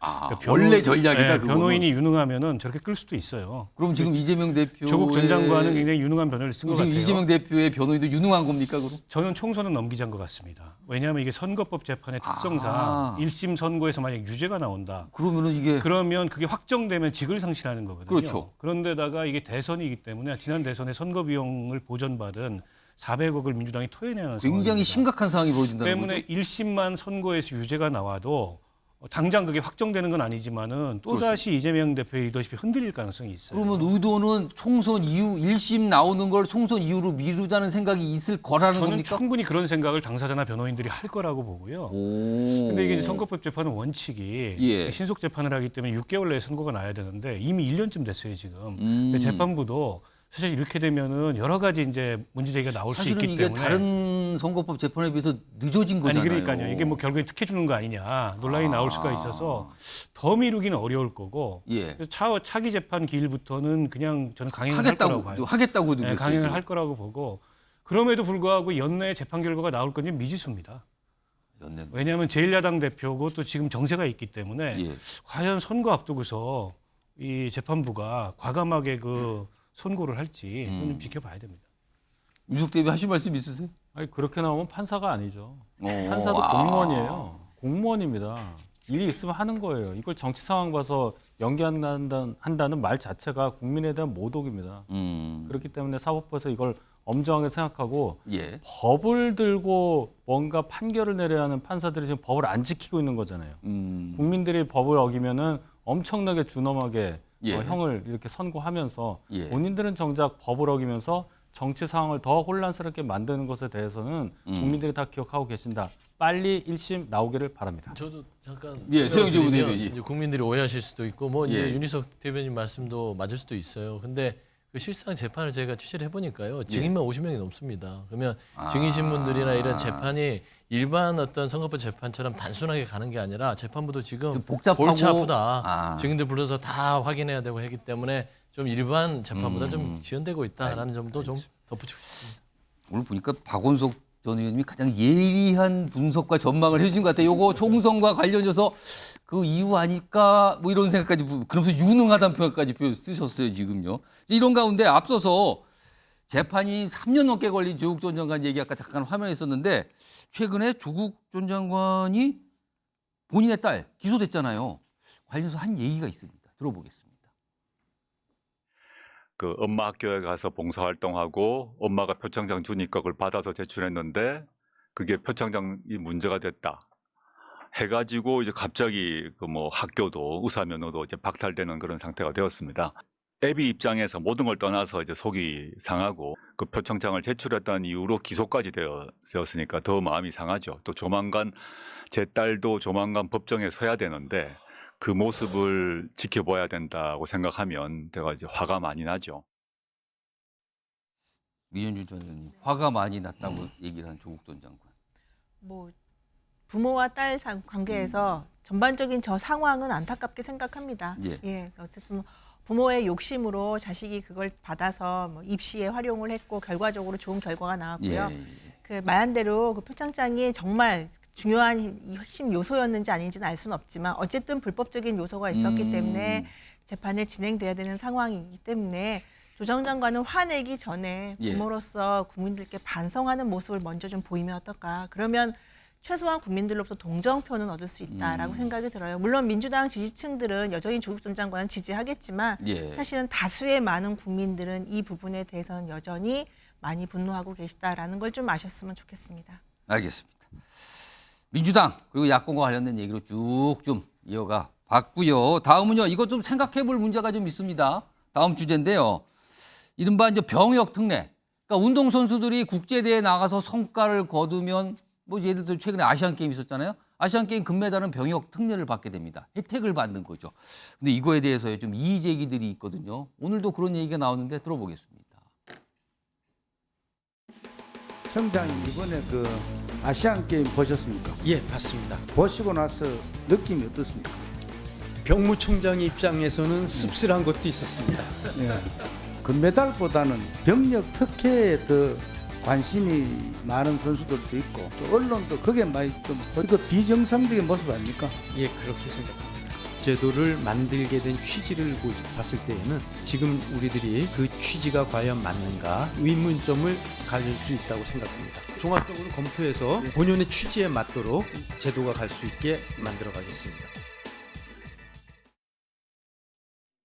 정말 시대를 잘 타고 태어나서 너무 감사하다고 생각하고 군대에 가는 또래 청년들에게는 정말 존경스럽고 가서 너무 잘 생활했으면 좋겠다고 말하고 싶습니다. 자, 최근에 아시안 게임 끝났죠. 그리고 우리나라 많은 선수들이 메달도 따고 좋은 성과도 올렸는데 이제 병역 혜택, 특히 이제 남자 선수로 관련된 건데 이게 얘기가 나왔는데요. 화면 좀 보겠습니다. 박민식 보훈부 장관도 이 얘기를 최근에 언론 인터뷰에서 얘기를 꺼냈어요. 아시안 게임 병역 특례 이거 장관에서 상당히 좀 불만이 있다. 도입 당시 취지와 배경이 지금 맞는지 이거 점검해야 되는 거 아닙니까? 라는 약간 부정적인 의견을 냈거든요. 자, 이와 관련해서 네 분 패널께 앞에 제가 OX 팻말을 하나씩 드렸거든요. 그래서 질문 하나 지금 드릴 건데 이겁니다. 아시안 게임으로 좀 좁혀보죠. 아시안 게임 금메달 병역 혜택, 지금 병역 혜택 받게 되는데 이거 좀 손을 봐야 된다면 O, 아니다. 지금대로 유지해야 된다면 X를 선택해 주세요. O와 X입니다.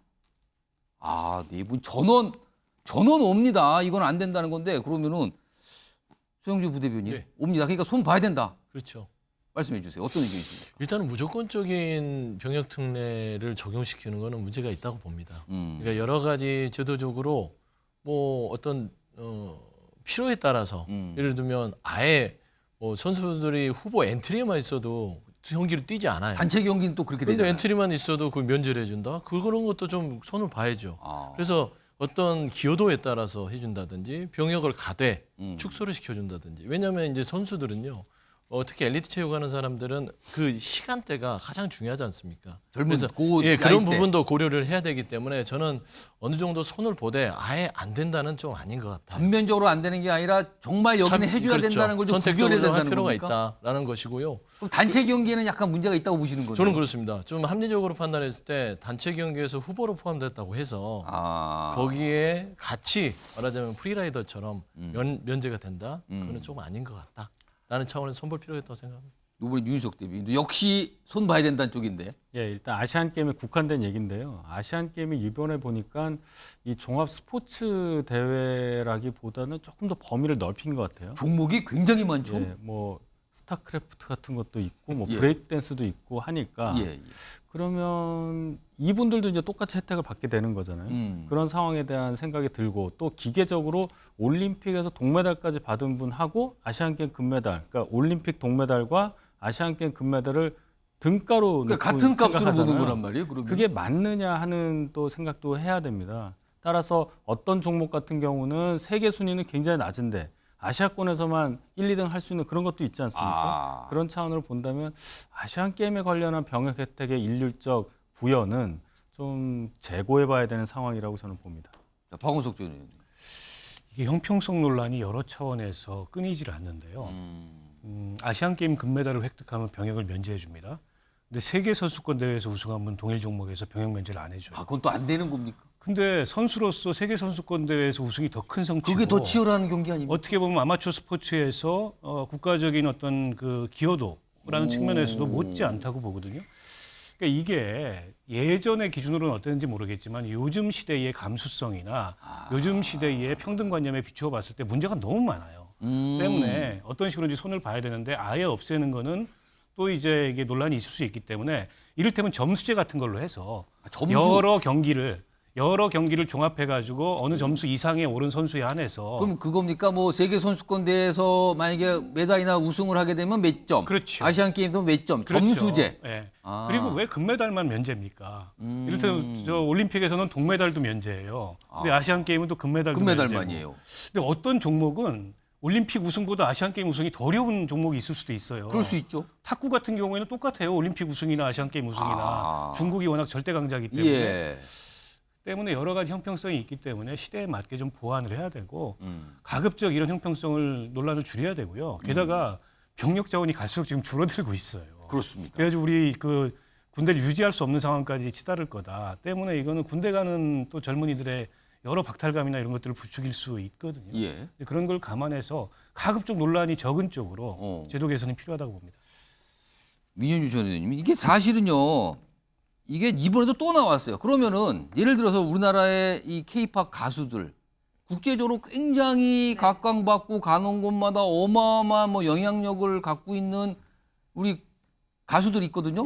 그럼 그 가수들은 이것만 못해서 지금 안 주는 거냐? 이해가 또 나온단 말이에요. 그러면은 그런 얘기도 있었고 뭐 클래식 음악 대회에 나간 거 국악 음악 국악은 사실 세계적인 대회가 없지 않습니까? 뭐 국악이란지 이런 문제들도 사실은 국회에서 논의가 된 적이 있었어요. 예.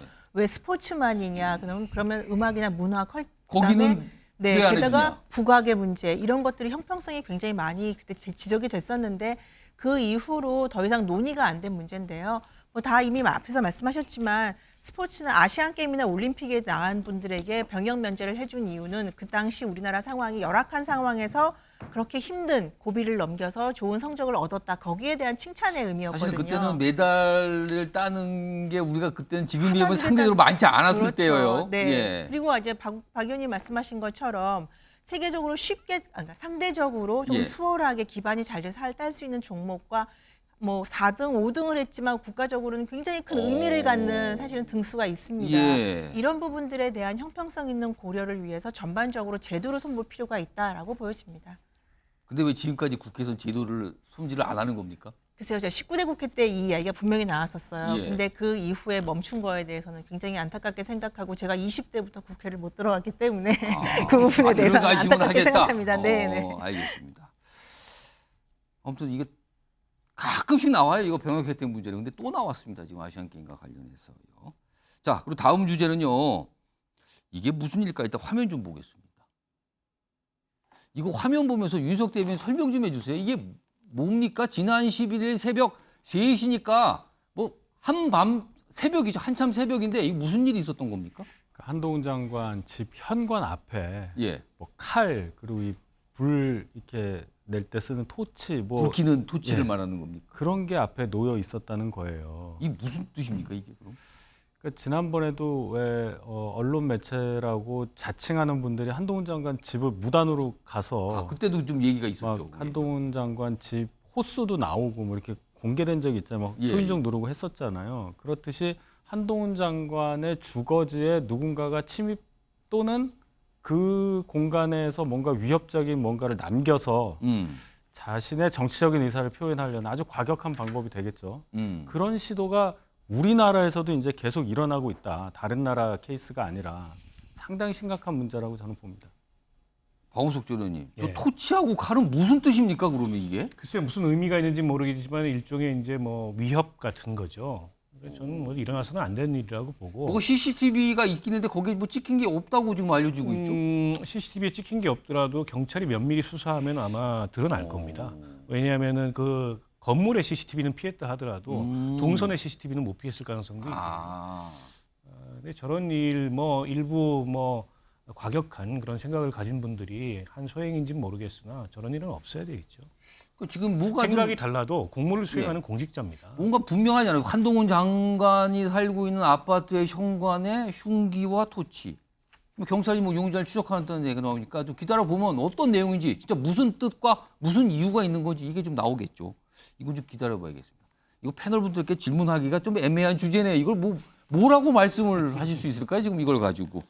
다음 주제 하나 있는데 이건 나라 바뀝니다. 일본에서 나왔는데 이분 별명은요. 흔히 망언 제조기예요. 입만 열면 이상한 소리를 하는 거죠. 아주 국내외 가리지 않고요. 근데 이분이 또 이상한 소리를 했답니다. 화면에 있습니다. 이게 무슨 소리입니까? 민현주 의원님.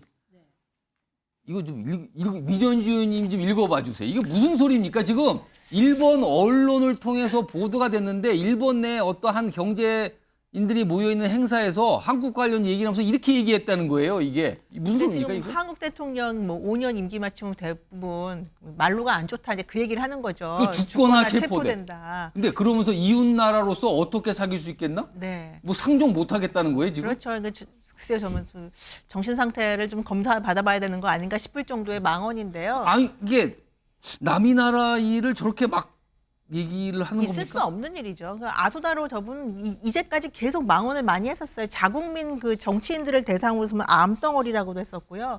2020년에 도쿄 올림픽 뭐 그 지연 연기하느냐 이걸 가지고 무슨 뭐 저주받은 올림픽이다. 자기네 나라의 사건에 대해서도 그렇게 얘기를 하고 정치인에 대해서도 그렇게 얘기를 하고. 그럼 뭡니까? 그냥 생각 나는 대로 나오는 거예요, 그런 것 말이? 같아요. 예, 근데 뭐 저는 다른 말기는 뭐 같이 말을 하고 싶지는 않지만 예. 일본 대통령 전직 대통령이 암살 테러 당하는 나라입니다. 전직 수상. 네, 전직 수상이요. 대통령이 예. 수상이 총리입니다. 예.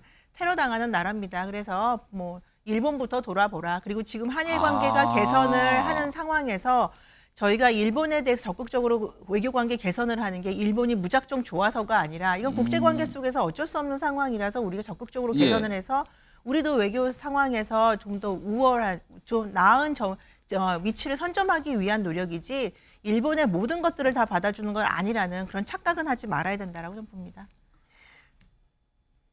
저분이 일본에서 망원 제조인한테 또 막강하다면서요, 정치적으로? 근데 저런 얘기를 막 하고 다니는 거예요? 일본도 사실은 일본이 상상 한쪽으로 이념적으로 치우친 지금 정치 지형이라서 사실 청년들은 다수는 정치에 무관심하고 일부 아주 극성 지지층들 중심으로 된 정치 지형을 만들어져 있기 때문에 저런 극우적인 뭘까요? 막말? 극단적인 발언이 호응을 얻을 수 있지는 모르지만 국제관계에 있어서 일본이 저렇게 발언하는 것은 특히 한국 관계에서 결코 도움이 되지 않는다. 한국 국민들의 자존심을 건드리는 문제이기 때문에 이 부분은 일본 언론이나 일본 정치권에서도 반성하는 메시지를 내야 된다라고 봅니다. 민준주 의원님이 말씀하신 건데 사실 귀에 쏙 들어오는 게 아니 일본이 전직 총리가 흉기 난동으로 목숨까지 잃는 그런 나라 아닙니까? 이 얘기를 딱 하셨거든요. 지금 어디서 지금 약간 이런 분위기로 말씀하셨는데 소영주 부대변인 사실 오늘 윤석열 대통령이 이른바 이제 김대중 오부치 선언 25주년 관련해서 일본 측 인사 만나서 한일 관계 뭐 좀 잘 해야 되고 뭐 이런 걸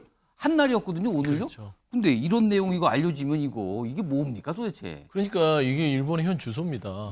그러니까 우리가 지금 뭐 본인들은 물론 망언 제조기라서 여기에 대해서 코멘트를 하는 것 자체도 시간 낭비 같지만요. 일단은 본인이 아무리 영향력이 있든 없든 지금 우리 대한민국이 일본하고 마음이 좋아서 손을 잡겠습니까? 만나주는 거잖아요. 뭐 말하자면 윤석열 정부가 사실 우여곡절 끝에 일본과 어떤 교류를 다시 하고 좀 잘 지내고 있어요. 잘 지내고 있는 지금. 것인데 저런 식으로 찬물을 끼얹는 거는 본인들한테 도움이 안 되고요. 여전히 과거사 반성하지 않고요. 독도를 포기하지 않습니다. 그럼에도 불구하고 윤석열 정부는 지금 미래를 위해서 그냥 손을 잡아주고 있는데 저런 말을 한다면 윤석열 대통령께서 화를 좀 내셔야 되지 않을까. 그렇지만 이제 저 말 중에는 저는 조금 하나 좀 이렇게 마음이 안 좋은 게 이게 또 부인할 수는 없어요. 이게 대한민국 정치사의 슬픈 역사죠. 꼭 정권이 바뀌면 정치 보복을 하는 부분들, 우리 전직 대통령들 이런 악순환들 그리고 현재 이재명 대표가 처한 상황들도 이와 다르지 않기 때문에 저는 좀 여러 가지로 마음이 좀 씁쓸하다. 유석 대변인이 지금 제 얼굴을 쳐다보면서 말씀을 하고 싶다는 표정을 지신 것 같은데 그러니까 지금. 이거는 뭐 물론 그런 지적도 할 수 있는데 아소라는 사람을 조금 더 봐야 돼요. 이분은 아소 탄광이라고 있습니다. 후쿠오카현에 있는 건데 탄광 이름이 아소 탄광이에요. 예, 그러니까 아소 탄광이라고 그 창업주의 손자예요. 여기에 우리 옛날 우리 조상분들이 강제징용돼서 또 징용과 관련돼 있습니까? 굉장히 지옥 같은 환경에서 일을 시켰던 그런 전범 기업의 후예고, 근데 불행히도 저분이 아소파라고 일본 자민당 정권 내에서 한 두 번째 정도 되는 계파의 수장을 한 20몇 년째 하고 있어요. 막강한 정치적 영향력을 갖고 있다는 거네요. 그래서 총리를 물러나고도 부총리도 여러 번 하고 계속 지금 일본 정계에서는 넘버 2 정도 지위를 유지하고 있는 사람입니다. 그렇기 때문에 그래서 더 기분 나쁜 거예요. 그렇죠. 그럼 이걸 흘려듣기가 좀 그렇잖아요. 그런데 일본 정계 전체가 저렇게 본다기보다는 망원 제조기라고 일본에서도 유명한 사람이니까 저런 사람도 있다. 우리만 안 그러면 되는 거죠. 그 배경을 알고 우리가 해석하는 것이 중요하다고 생각합니다. 박원석 전 의원님도 하실 말씀 있으실 것 같은데요. 일본 그 자민당 내에 예. 어떤 강경 노선, 극우 노선을 대표하는 정치인들이 잊을만하면 한 번씩 내수용으로 강경 발언을 합니다. 국내 여론용으로. 내수용? 예, 저는 그거라고 보면 될 것 같고요. 근데 이제 기시다 총리 같은 경우에는 오랜 외교관 경험으로 훈련이 된 분이어서 이 말에 있어서 책잡을 말을 전혀 하지 않아요. 매끄러워도 그 정도 매끄러울 수가 없을 정도로 예. 그 외교 하는데 반해서 경험이 있으니까. 이제 저 아소 자민당 부총재 같은 경우에는 막후 정치를 하는 분입니다. 그러니까 대외적인 어떤 일본 정부를 대표하는 뭐 이런 정치를 한다기보다도 그래서 내수용 발언을 그렇게 하다 보니까 이제 뭐 망언 제조기다 이런 어떤 별명까지 붙은 게 아닌가 싶고요. 예. 그렇다 하더라도 우리 정부 입장에서는 불쾌한 얘기죠. 근데 또 이걸 근데 뭐라고 지금 외교 라인으로 뭐라고 하기도 정색하고 그렇고 참. 저걸 또 예. 외교적으로 항의하거나 이렇게 하기도 어려워요. 뭐 우리 쪽에서 또 망언 잘하신 분이 뭐 내수용으로 대응을 해주시든가 하는 게 어떨까 싶습니다. 화면 좀 그거 망언 다시 한번 좀 띄워보세요. 앞에 뭐 우리나라 상황에서 이렇게 얘기하고 뒤에 이웃 나라로서 어떻게 사귈 수 있겠나. 이건 또 무슨 소리입니까 도대체. 그럼 어쩌자는 겁니까 지금. 아 정말 그러네요 조금. 아무튼 좀 네 분이 다 좀 쓴소리 좀 해주셨어요. 이거 뭐라고 정색을 하고 따지기도 그렇고 참 그렇습니다. 자 다음 내용은요. 요거 마지막 주제 하나 준비되어 있는데 일단 영상이 하나 준비되어 있습니다. 그럼 여기 어떤 분 얘기인지 좀 알 수 있어요. 보시죠. 곰곰이 생각을 해봤습니다. 가정을 병행해 가는 것이 쉽지 않구나. 국가의 브랜드는 아이의 교육과 육아를 열심히 하시는 엄마와 그리고 아빠, 그런 가정이 국가의 브랜드가 아닐까. 자, 배우 이영애 씨가 뭐 어떤 행사에서 뭐 얘기를 한 건데 뭐 좋은 취지의 얘기를 한 것 같아요. 그런데 화면 좀 보겠습니다. 이거 윤석 대변인이 설명 좀 해주시죠. 무슨 일이 있었던 겁니까 이게? 네, 그 열린 공감 TV라고 예. 좀 귀에 익는 그런 유튜브 방송이 하나 있는데요. 예. 과거에 뭐 대선 때도 그렇고 윤석열 대통령 또 한동훈 장관 관련해서 많은 가짜 뉴스 그런 걸 퍼뜨렸던 곳인데 여기에서 예. 9월 18일에 영상이 하나 올라가요. 뭐냐면 이영애 씨가 배우 이영애 씨가 9월 12일 날 이승만 기념관 건립 관련해서 5천만 원의 성금을 냈다. 그러니까 후원금 얘기죠. 예, 그 이후에 갑자기 한 일주일 정도 된 후에 영상을 하나 올리는데 이영애, 뭐 김건희 여사, 뭐 김행 전 장관 지명자 이렇게 엮어서 영상을 하나 올려요. 그 세 분이 어떤 연관성이 있다 이걸 주장하는 영상인데 예. 내용을 보면은 이영애 씨가 결혼을 해서 이제 아이를 낳았는데 한 10년 전쯤에 이제 쌍둥이를 낳았는데 그 돌잔치 때 김건희 여사가 그러니까 대통령 되시기 훨씬 전이죠. 윤석열 대통령이. 그때 그 돌잔치에 아주 소규모 아주 적은 수의 인원만 초청을 했는데 거기에 갔다. 그때부터 인연을 맺었다. 그때부터 알고 있다. 예. 그래서 마치 이영애 씨가 이승만 기념관 건립에 성금을 낸 그 행동이 뭔가 정권과도 연결돼 있고 이 이승만 기념관 건립이라는 어떤 의미가 어떤 진영에 국한된 것과 같은 거기에 더해서 이영애 씨는 정치적 배경을 갖고 저런 행동을 한다. 그 정치적 배경이 김건희 여사다. 이런 식의 영상을 올린 거예요. 그렇기 때문에 이영애 씨 측에서는 대응이 어떤 게 나왔습니까? 예, 이게 법적으로 이제 대응하겠다. 이제 변호인을 선임해서 변호인이 내용 증명을 일단 그쪽에 보내고 이것은 사실이 아니니까 내려달라고 하고 있고 거기에 응하지 않고 있으니까 계속 이제 공방이 이어지겠죠. 박원석 전 의원님 이거 글쎄요 이걸 어떻게 봐야 되는 겁니까? 아니 뭐 명백한 가짜 뉴스죠. 일단 이거를 팩트가 근데 그냥 아니니까. 그냥 나가는 거예요 이렇게 그냥? 아니 지금 뭐 해당 영상이 보이지는 않는데요. 그런 걸로 봐서 숨기거나 삭제를 한 것 같은데 저는 사과를 해야 된다고 봅니다. 어쨌든 인터넷 이영애 씨 쪽에서 사과를 요구했잖아요. 네, 지금. 인터넷 언론이라고 공식적으로 좀 사과를 해달라. 열린공감 TV라는 데가 최근에 이제 인구에 많이 회자된 예. 그런 유튜브 채널인데 최소한의 이제 윤리라는 게 있지 않습니까? 그런 면에서 더군다나 이제 문화예술인이고 이영애 씨는 정치와 직접적인 관련이 없는 분인데 저런 식으로 문화예술인을 오히려 이 정치에 개입시켜가지고 사실이 아닌 걸로 명예를 훼손하면 안 되는 거고요. 저는 그 정치인들이 문화예술인들의 발언 행동에 대해서 자꾸 이렇다 저렇다 논평하는 거 적절치 않다고 생각해요. 그러니까 흔히 저런 연예인들을 무슨 공인이다 이랬는데 연예인이 왜 공인입니까? 그냥 자유인입니다. 얼마 전에도 후쿠시마 오염수 그 문제를 가지고 김윤아 씨가 발언한 거에 대해서 뭐 개념이 있니 없니 이런 얘기를 또 여권에서 하셨는데 그것도 저는 부적절하다고 생각합니다. 사실 민윤주 전 의원님.